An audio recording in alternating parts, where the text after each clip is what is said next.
Welcome to Catalyze. I'm Allie Slack from the class of 28. Today's episode is a recording of a 7 talk from the 2025 Alumni Forum. This talk, given by Niman Mann from the class of 18, is entitled The Less I Know, the Better. Good morning. So my name is Niman. When the foundation asked me to do this 7 talk, my first thought after, what am I going to talk about, was a sense of awe that I've been a part of this Morehead community for over a decade now. Time has truly flown. I thought back to my first days at Carolina and started to wonder, what did I even think about back then? What was going through my young mind as I walked from South Campus to Franklin Street, traveled abroad alone for the first time over a summer, and just generally navigated that formative era of life? I've always been an avid journaler, so I conveniently do have a way to access my thoughts from Carolina. So today, back in Chapel Hill, I thought it would be fun to share some of my unfiltered college-era thoughts. Very vulnerable, thank you for laughing. And what I learned from stepping back into the world of my younger self. So in the summer of 2014, I was 17 years old and thought and was confident that I was at the top of the world.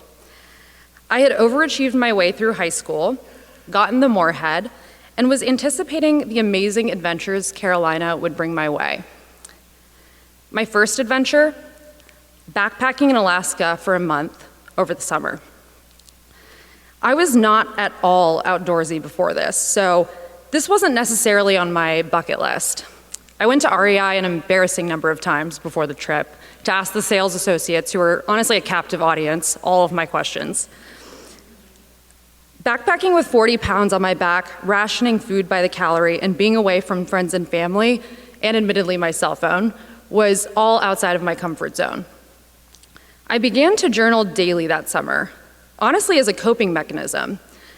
It helped me slow down and process each day's happenings. On day 1 of the trip, my reflections were honestly very straightforward. All I wrote was, today was insane.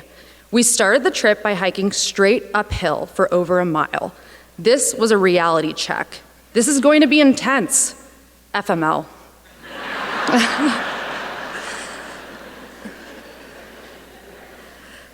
Just 48 hours later, but many miles later, I wrote, today was less intense than yesterday. It was honestly hell during the hike, but fine when I got to campsite. I think my main problem is my mentality. I need to stay positive and present when I'm hiking, rather than constantly thinking about how much longer we have to go and how much discomfort I'm in. I think it might take some time, but hopefully I can work on it. So when I read this a few weeks ago, I was honestly impressed. Who knew I was thinking about the importance of staying present way back then? This is something I have to remind myself of today, so I thought, maybe my college-era self had more figured out than I thought. But not so fast.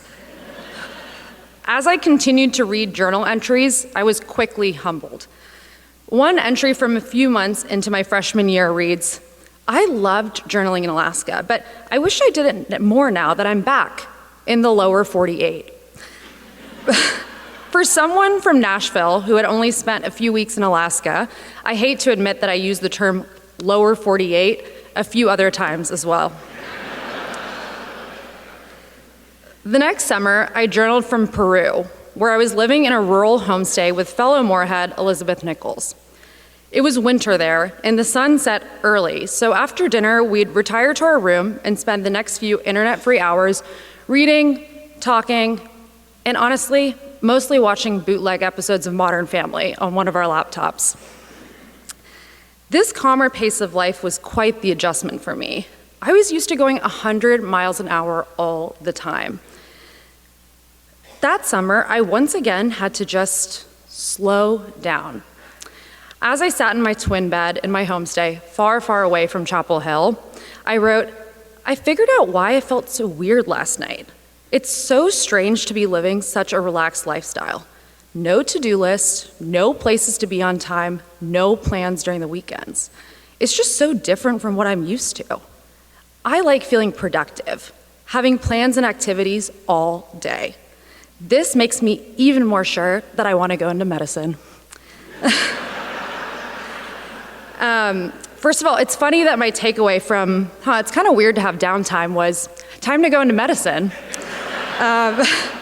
But I wish I could tell my 18-year-old self that a future version of her would actually jump at the chance to have an incredibly slow summer. And by the way, despite her inflated sense of confidence, she never even went into medicine. A couple of years after Peru, I was in the thick of my senior year. I accepted a job offer in the fall and finally felt relief that I had post-grad plans. Now I could finally just be present and enjoy my senior year. But then it came up again. I started anticipating my post-grad life while also trying to make the most of my final year at Carolina. On a plane home to Nashville for the holidays, I wrote, I want to focus on enjoying the moment I'm experiencing and simultaneously letting go of expectations. I think not anticipating the future will allow me to appreciate the present more. Easier said than done, but if I can improve even a bit, I'll be happy. Earlier in college, only external forces, like a remote backpacking trip or a remote summer, could slow me down. I still didn't have it all figured out, but now there was clearly a shift. I was myself hitting the brakes, all with the intention of savoring the temporary here and now. Apart from honestly just being entertaining, reading through my admittedly jumbled college-era thoughts taught me a few things.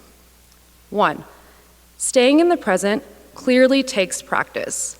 My neurotic but well-meaning college self realized this and started the effort, but it's now on me to keep applying that lesson. 2, I remember those college days so fondly. So it was interesting to realize that they hadn't always been easy to appreciate in the moment. When I struggle to stay present today, I remind myself that a future version of myself will likely remember this time with a sense of nostalgia.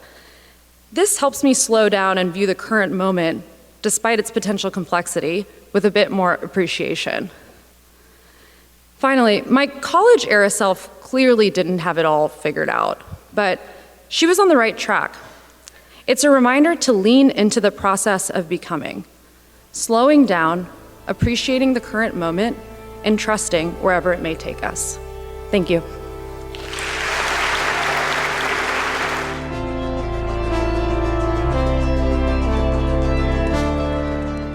Thank you for listening to Catalyze. I'm Allie Slack from the class of 28, and that was Niman Mann from the class of 18.